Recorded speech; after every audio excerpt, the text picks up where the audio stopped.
Hey guys, welcome back. We are reading chapter 2 called George's Disappearance.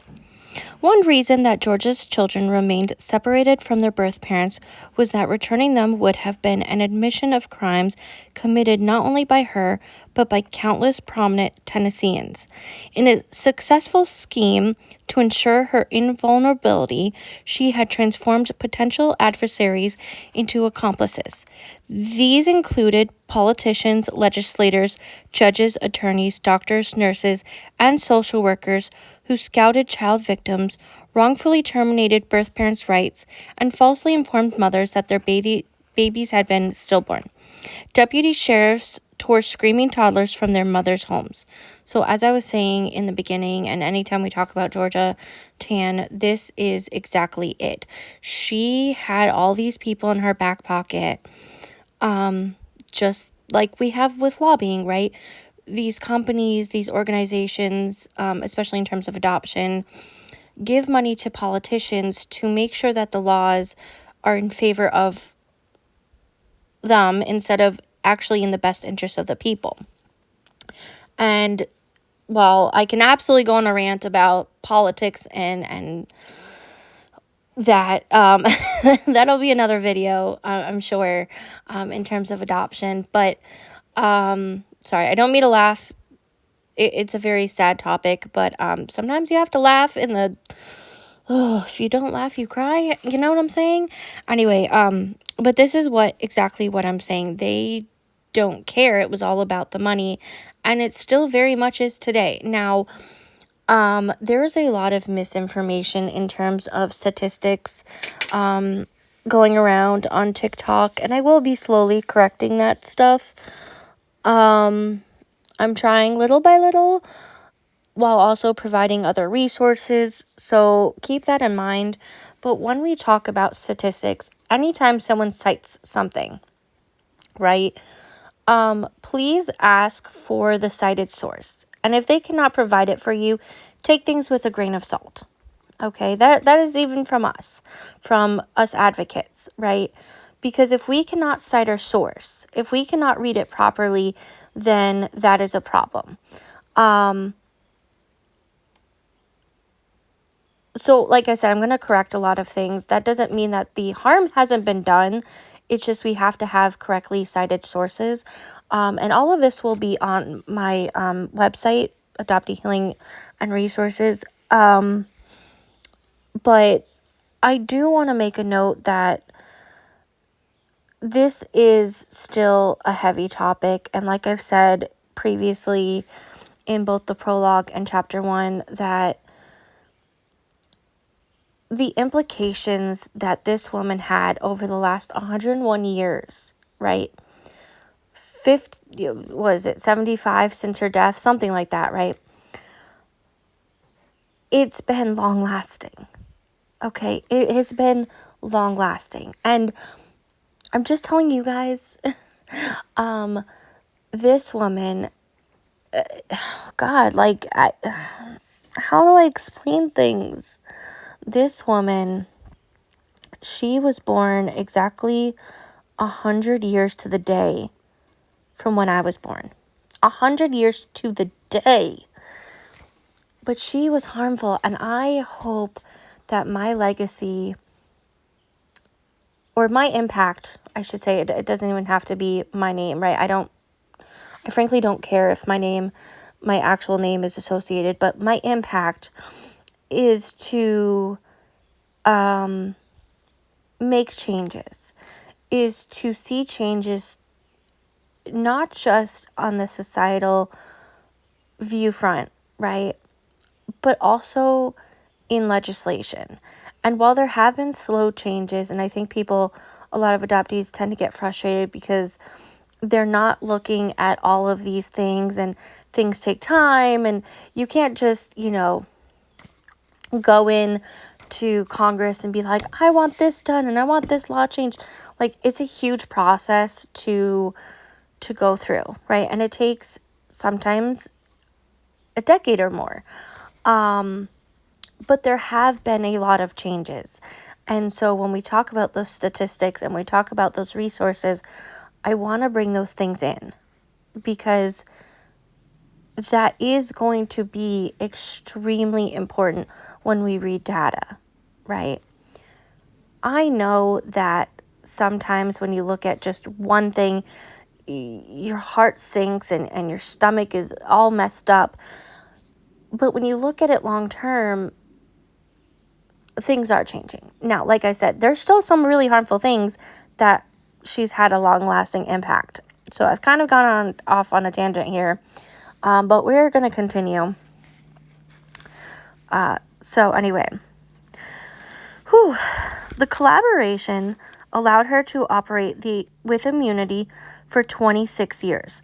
It wasn't until she was 3 days from death from cancer that a Tennessee official alluded to her crimes, and this reference was prompted largely by knowledge of the imminent publication of an article written by the first reporter brave enough to call her a baby seller in print. At a press conference held before dawn on September 12, 1950, Governor Gordon Browning sidestepped every important issue, speaking not of grieving parents or dead babies, but money. Georgia had, he said, illegally made $1 million while employed by the Tennessee Children's Home Society, which retrieved funding from the state. She had not shared her profit with the agency. Quote, I have asked the welfare department to proceed with whatever course it can to recover the money for the Tennessee's Children's Home Society, Browning said. Browning had actually planned to shut down Georgia's business, but apparently only after death had rendered her unable to name her politically important colleagues. 1 week earlier, he had appointed a young attorney named Robert Taylor as investigator, but it was a token position. Browning refused to allow the idealistic Taylor to question Georgia or her helpers. Taylor was also prevented from viewing the court records of a judge who had procured children for Georgia.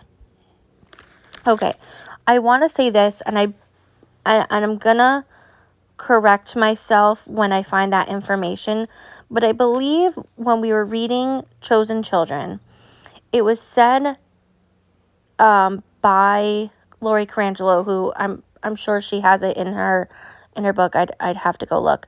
That judges, when she wrote the book, so this had been updated. When I read the book, it was 2021. She has an updated version since then. Not slightly. Apologies, I just got interrupted. So what I was saying was she has an updated version. It is on Kindle, and you can buy it, but a lot of the information is still the same. It's just she has updated sources. But she was saying in that book was that judges were making about $4,000 bonus for each adoption that they approved. And this kind of started, like I said, with Georgia Tann, because she had these people in her pocket. She had, doctors in her pocket. She had the judges. She had attorneys. She had politicians. And so just like the lobbying, like I was saying in the beginning, she was paying people, right? And the more she made money, the more she would kind of like, hey, if we make this law, I can give you so much percentage, or I can give you, I'm just throwing numbers out there. I can give you like $100 for, you know what I'm saying? Like, I don't think it was actually $100, but you guys get the point, right? Like, she was paying people under the table to make sure that she can continue to human traffic, right? That is the whole point of this. And so she had this circle. She was the queen pin, as we're going to call it. I don't like her being queen, but, you guys get the point. Like, she had this whole ring around her, helping her.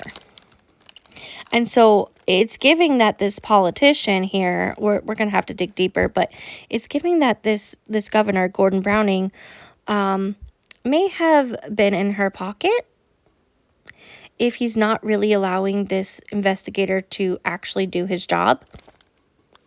Now, I'm just alleging. until we dive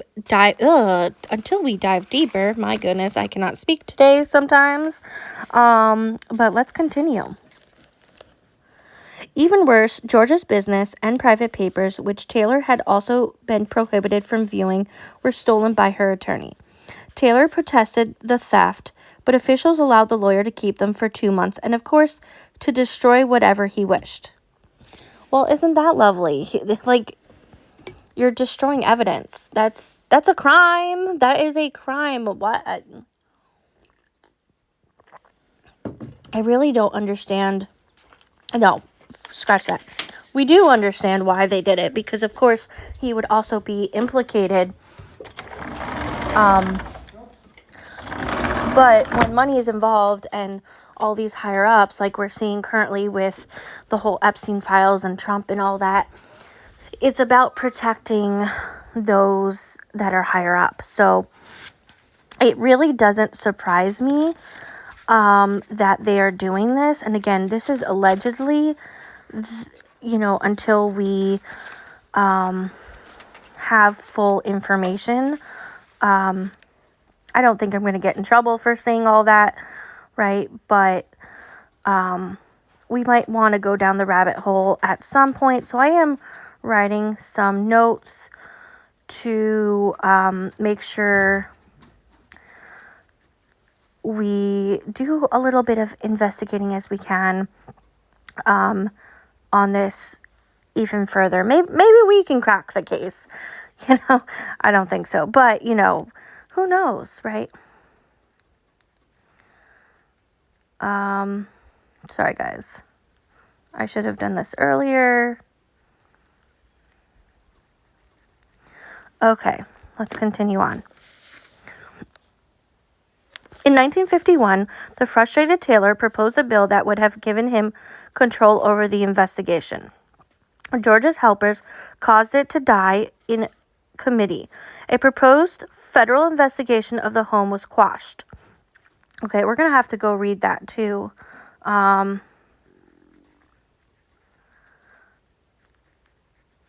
Because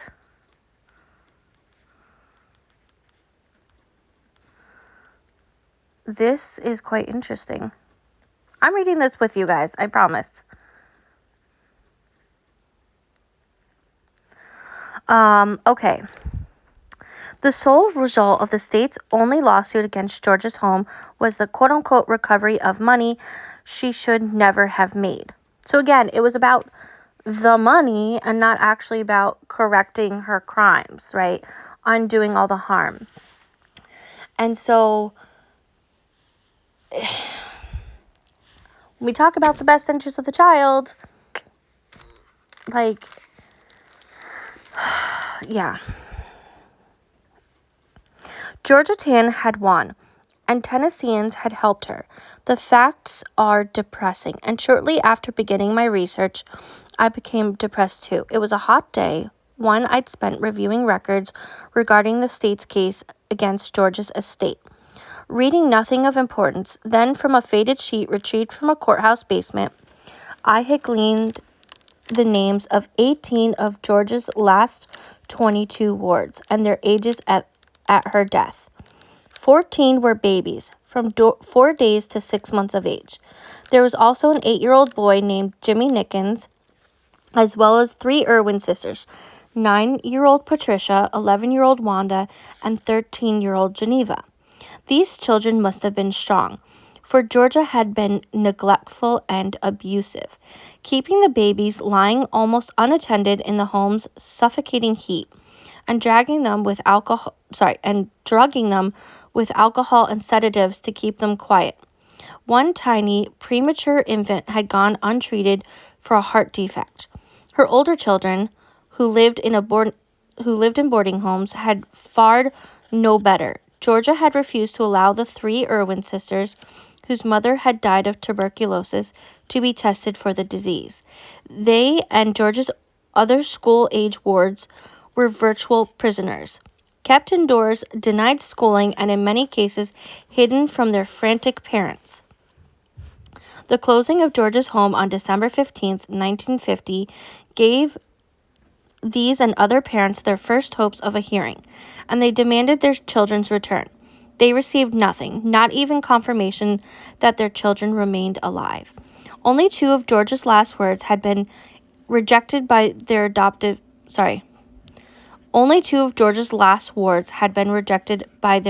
parents, were returned to their birth parents. And few but the parents themselves protested this treatment.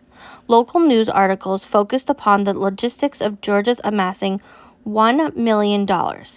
The national press scarcely covered the story, and I found no article published anywhere that suggested George's stolen children should be returned. The general consensus seems to have been that they were lucky to have been delivered into wealth, and that they were emotionally attached to their new parents. But at the same time of George's unmasking, some children had been in their adoptive homes for less than a week, and her last words hadn't even been adopted. With no help from the local or greater environment, parents wishing to recover their children needed considerable cunning or luck. 23-year-old Josie Statler, distracted an aide at the home on Poplar Avenue, stole back her 14-month-old daughter and moved to Massachusetts. And the father of 8-year-old Jimmy Nickens, who was languishing in a Memphis boarding home after having been rejected by his California adoptive parents, sent several desperate letters to Robert Taylor. Taylor helped ensure Jimmy's return to his family, but other parents, even those who went to court to recover their children, never got them back. Custody of George's last words was co-signed to the Tennessee Department of Public Welfare, which evinced little enthusiasm for the assignment. Quote, "The children will be studied, and those found acceptable will be placed for adoption," unquote, said Valerie Miller, supervisor of adoptions. "We will not accept responsibility for the others." Okay, pausing there. As much as I hate the adoption legal process and system, how dare you say that they're not adoptable? Like, okay. I'm going to give a trigger warning. Fellow adoptees, please don't be mad at me for a moment. But this is like comparing us to animals, right? When we think of an animal shelter, there are unfortunately animals that cannot be placed in homes, because whether they're very, very sick, or there's just a lot of aggression. But this is exactly what it's giving, right? Like, what are you doing with these children? Like, seriously, what were they doing with these children? I want to know. I want... Oh, God.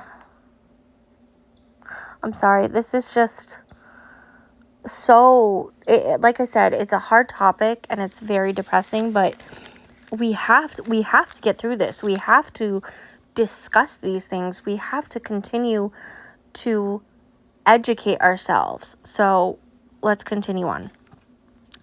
But state workers disposed of every child. They hospitalized the infant with the defective heart and placed several other children they deemed similarly unadoptable in state or private institutions. Okay, so they were put in basically mental health wards, insane asylums, that sort of thing. That's disgusting. An quote-unquote imbecile adult girl was sent to a state asylum. 1-year-old with cerebral palsy, who had been rejected by her adoptive parents, was also slated for institutionalization. Valley Miller placed her instead in foster care, but a report written by Miller also indicated the difficulty faced by children who were both homeless and considered imperfect, providing a glimpse of the atmosphere Georgia had exploited to such vicious effect. Miller referred to 2 other infants who, if not quote-unquote overplaced, might be adoptable. And she continued the quote, although earlier, one child appeared to be subnormal and the other had required special observation because of a history of epilepsy in his maternal background. So basically, and okay,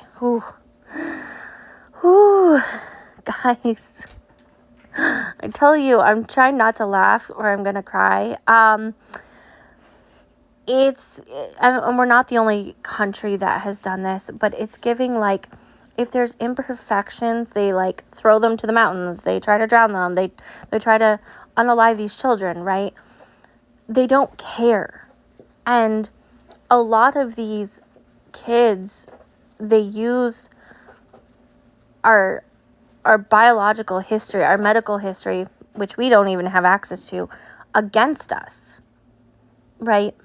So we're not perfect because of our biological it's very confusing. We're not perfect because of our health conditions due to biological family or all that stuff, our history of our family. But then our parents loved us so much that they gave us up. It doesn't make sense. It's all very contradictory, right? Anyway, several other babies, normal in every way, were placed for adoption. So were the 3 Irwin sisters, whose automatic responses to social worker questions, "Yes, ma'am, we want homes of our own, even if we have to be separated," bespoke an absolute lack of hope. Georgia had placed their 3 younger sisters, but Patricia, Wanda, and Geneva had been considered too old for adoption and had been destined for a reformatory. They had endured troubles before entering George's network, such as their father's desertion of the family and their mother's slow, painful death. They owned 1 item apiece, a rough cotton dress, and the oldest sister, Geneva, was racked by guilt over not having kept the band of 6 young girls together. Valley Miller was able, however, to place the 3 oldest in an adoptive home. Okay, so I want to make this clear. I don't know if Geneva is still alive or anyone that is within Geneva's situation where they are separated from their siblings, right? And they feel guilt for this. It is not your responsibility. What is done to separate families, especially siblings, is utterly disgusting. And whether you are dealing with foster care, adoption, step families, none of that is your fault. And I don't want you to feel guilt for that. You were a child. You were victimized. You were preyed upon. Preyed. And I'm going to continue to spell it out because there is a very big difference between praying, Pray, right, in the religious aspect, and being preyed upon. And that is exactly what is happening. And I'm sure Geneva's overwhelming guilt really did damage to her, on top of all the other trauma that happened. And they were so hopeless that they didn't care. I shouldn't say that they didn't care. That they felt like the grass is greener on the other side, even if they have to be separated. That is so incredibly sad. Okay, continuing on. But that was all the state did. No one investigated the welfare of the rest of Georgia's 5,000 adoptees, who were left stranded across the country. This was despite the fact that not a single child had been legally adopted. You hear that? The baby scoop babies, right? That's what they're calling them. None of these adoptions were legal. But nobody wanted to step in. Not one. Georgia had violated the laws of Tennessee and other states and federal laws against kidnapping. But several politicians and legislators had adopted through her and anxious both to keep their children and to appease worried constituents. Oh my gosh. They're people. My gosh. They quickly passed a law retroactively legalizing all of her illegal placements. So they were quick to pass the law to legalize all the illegal adoptions, but they wouldn't pass a bill to continue the investigation. The heck? Like,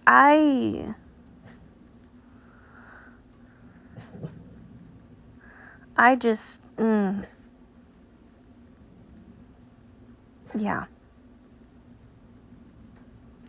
I have no words. Like, they really just, it was all about the adult's wants and then the best interest of the child. It was all about the money. Okay, continuing on. The legislation violated logic, and people with influence ignored it when they wished. Neither adoptees nor birth parents had influence, but several adoptive fathers who had divorced refused to support their children because they argued their adoptions had been illegal. Some adoptive couples who were dissatisfied with their children sought to have the adoptions annulled. Okay, so pausing there, it's very rare that adoptions can be annulled in that sense. It's usually at the very beginning, but typically annulment is not a thing, right? What they do is what we call quote unquote rehoming, and there really needs to be a better word for this, but the adoptee is placed in a different home and then adopted, right? And I think I read, and I gotta find the source, I think it was about 7 out of 10 adoptees end up dealing with this, mostly international. Again, I don't have a cited source on that, so let me look that up.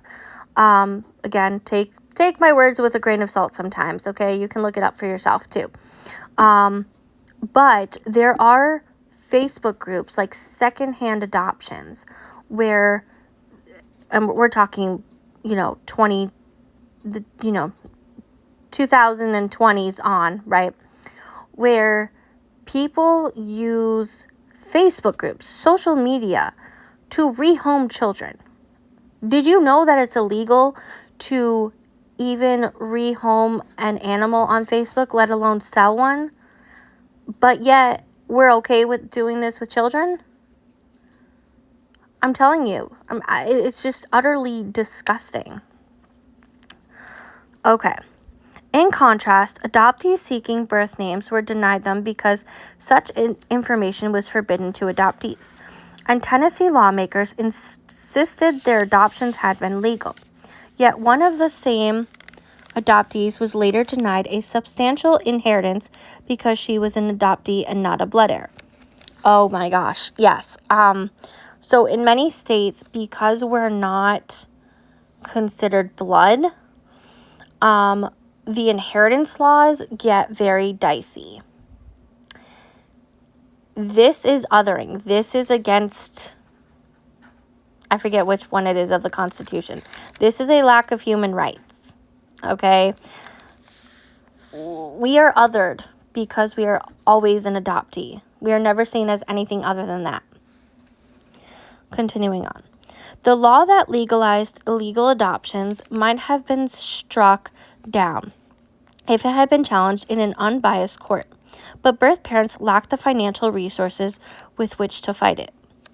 So that is also true, right? We've talked about the lack of resources that birth parents go through, which is why a lot of children are already placed, or the birth parents are in situations where, like Georgia Tam was taking the children, like they couldn't fight it.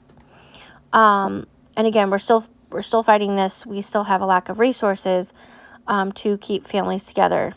I mean, it's gotten slightly better, but you guys get the point, right? A lot of private infant adoptions are exactly that, as well as foster care. 63% of foster youth are in care because of poverty. And that is a whole thing. They really use this classism against these birth parents because they know that they can win. They have the money. Money is power, right, in their eyes. But money, that wealth, does not mean that you are a better home. And that is what we keep trying to explain to everyone. Like, no, that's not the case. God forbid they listen to us. Anyway, and Georgia, forgotten by all but her victims, sanitized by the legalization of her crimes, disappeared from history. I didn't originally appreciate how her escape had affected the institution of adoption, and children born as late as 2007. But I understand how it had hurt some of her direct victims, such as the 5 siblings who had been seized on their way home from school and sold to 5 families. Only the eldest, an adolescent who had been sent to reformatory because he wasn't intelligent enough to satisfy his adoptive parents, ever returned home. I also learned of a 9-year-old named Peggy who protested vigorously after being taken from her mother. I became, quote, this is Peggy speaking, I became a stutterer, a bedwetter, a perpetual screamer, she told a Memphis reporter in 1987. I made life miserable for everyone. She was sent back to Georgia, who shuttled her among 8 different foster homes. Deemed incorrigible, she was returned to her mother, but continued to grieve for her 4 brothers and sisters, who remained in California and New York. Many of the hundreds of adoptees I would eventually speak with were, like Penny, driven almost to breakdown. When Georgia Tan died, Elizabeth Herber was 13 and experiencing an identity crisis more severe than the average adolescence. She had arrived in California 8 years earlier, ill with pneumonia and traumatized by the death of her mother. Georgia hadn't told Elizabeth of her impending adoption, but had simply flown her to Los Angeles, where she was picked up by her new parents in the lobby of the Biltmore Hotel. Georgia represented her children as blank slates. Oh, God. We are not blank slates, but we'll talk about that in a different video. And Elizabeth's adoptive mother was persuaded. She greeted her by telling her she was a new person named Carol and giving her a doll. So this child who is 13, all of a sudden renamed Carol. Oh, look, here's your new family and your new name. We don't care about your past. How I don't understand how people really fed into this. Truly. Now, I know that there are some people, adoptive parents who are like, oh, well, it was a newborn and,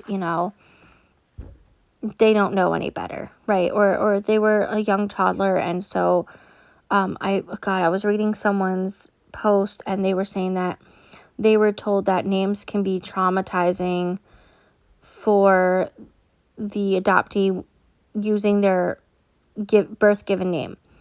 But it's quite the opposite. Unless the child is older, like say Elizabeth, right, who can consent to changing her name because of a trauma, and she can express it, there should be no name change. And the rarity of that name change in those circumstances is so low.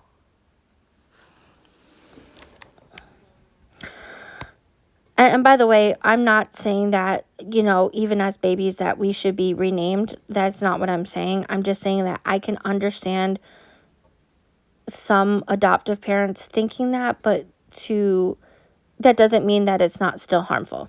Okay. Surprised and confused, the child named the doll Elizabeth. It was the nicest toy she'd ever owned, but she hated it. Her anger was compounded by her adoptive mother's dismissal of her grief over separation from her younger brother. When she talked of things they'd done together, her adoptive mother said, "Those things never happened. You're Carol."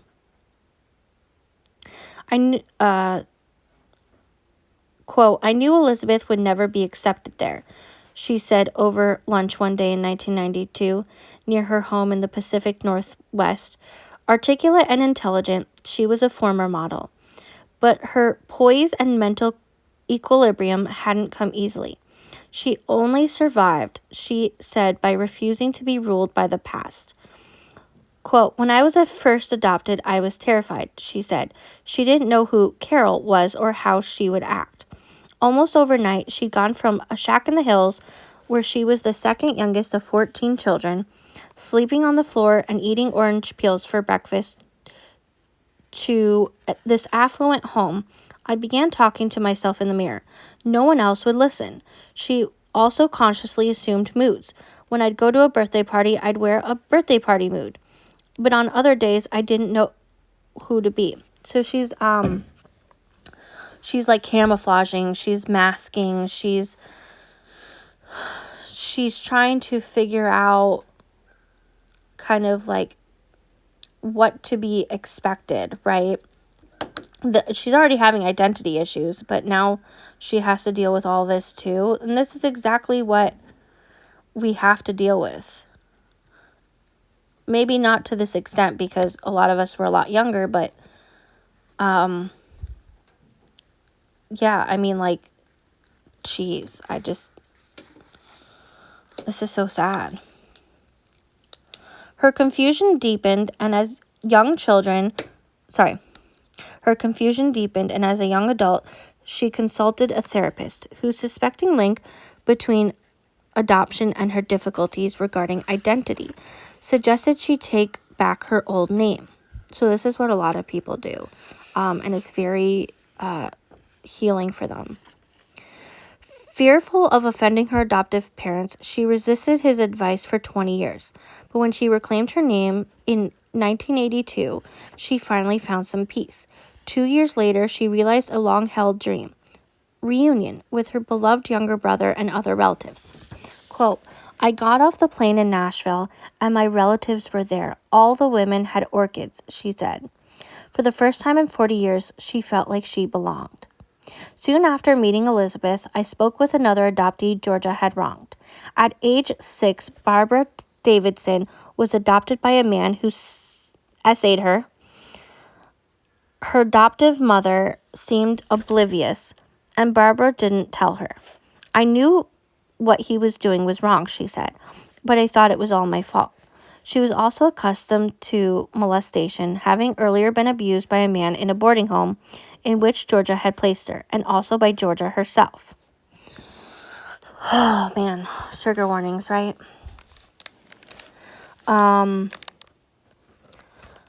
This is what people don't understand, that just because we're placed in adoptive homes does not mean that we are safe. Just because we're in foster care does not mean we are safe. There is little to no oversight, and people assume that our biological families are harmful, but they never listen to how the adoptive families or the foster care families are, if not worse, the ones that are actually doing the harm. Okay, continuing on. When she spoke to me, Barbara was deeply depressed. Without benefit of therapy, which she was afraid to seek because she feared that psychiatrists would doubt her stories. She struggled to believe she hadn't deserved her past. I was only a baby, she told me, crying. Okay, I want you guys to remember, you were preyed upon. You were victims of the system. You were not at guilt. You are not at fault. You were owed better. Everyone deserved better, okay? It is not your fault. I want you guys to remind yourself of this. And yes, it is okay to seek therapy. It is okay to seek psychiatric treatment. It is okay, but I want you guys to remember, when you seek a therapist, find someone who understands adoption at this point and is not, I'm going to use the words brainwashed into the rose-colored rainbows, butterflies sort of thing, okay? All right, continuing on. Elizabeth lived in Oregon, Barbara lived in Texas, and speaking shortly afterward with adoptees in almost every other state, I realized how pervasive Georgia's reach had been. The epicenter, of course, was Memphis, where, visiting the courthouse archives, I'd see people with worn, worried faces studying old docket books for mention of relatives stolen by Georgia. The genealogy department of the Memphis Main Library bustled with researchers. Some spoke of quests of 40 years. Sorry, got interrupted. I'm going to see if we can find any records online. And if I can, I'll do a video of it to help you guys if you're from the Baby Scoop area. If not, if someone is in Memphis and wants to do the research and send it to me, that would be fantastic. Otherwise, it's going to have to wait till I can eventually get down there because I am nowhere near there. But we can all work together to find and help records. You know what I'm saying? So let's try that. But sometimes libraries upload records. So I will see what I can do in terms of that. Anyway, let's continue on. Help me, asked upon learning I was a reporter. Aware of my inability to help them search, I recalled the words of an elderly Memphis attorney I had interviewed with some difficulty.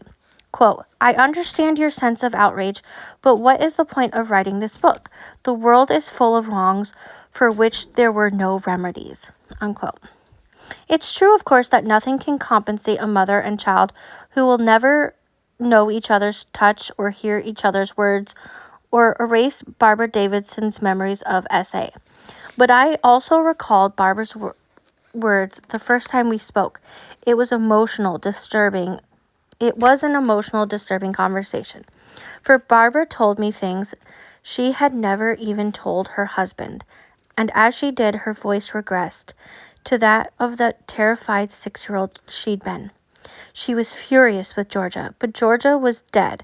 When she learned that Georgia's sole surviving longtime employee still asserted Georgia's innocence, she exclaimed, so this is Barbara saying, My God, have mercy on that worker's soul. She has no right to take the truth to her grave.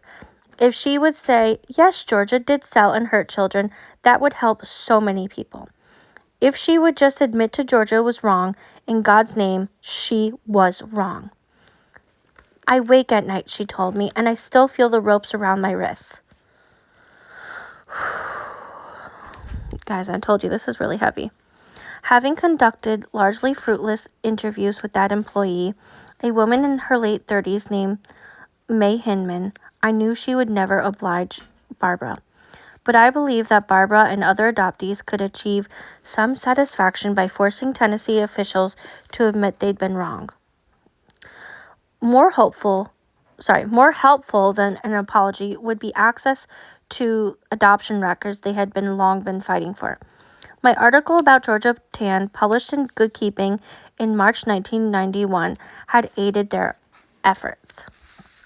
So as I was saying, this Barbara Byzance Raymond, who wrote this story, is an award-winning journalist, and one of the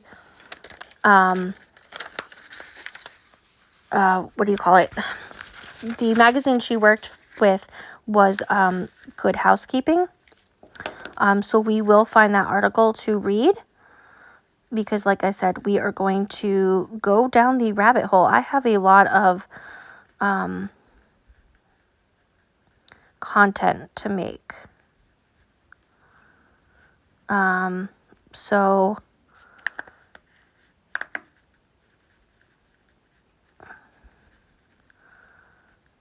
we'll find it. But the article that helped some adoptees was greatly troubling others. One of the most troubled was Billy Hale. Okay, so tomorrow we're going to cover Billy Hale's story. That is the next chapter. We're going to take a break for a minute. Take a breath because that was heavy. Go find something good to do, something self-care because, wow, this is important that we continue to cover this. Anyway, have a fantastic day or rest of your day and take deep breaths.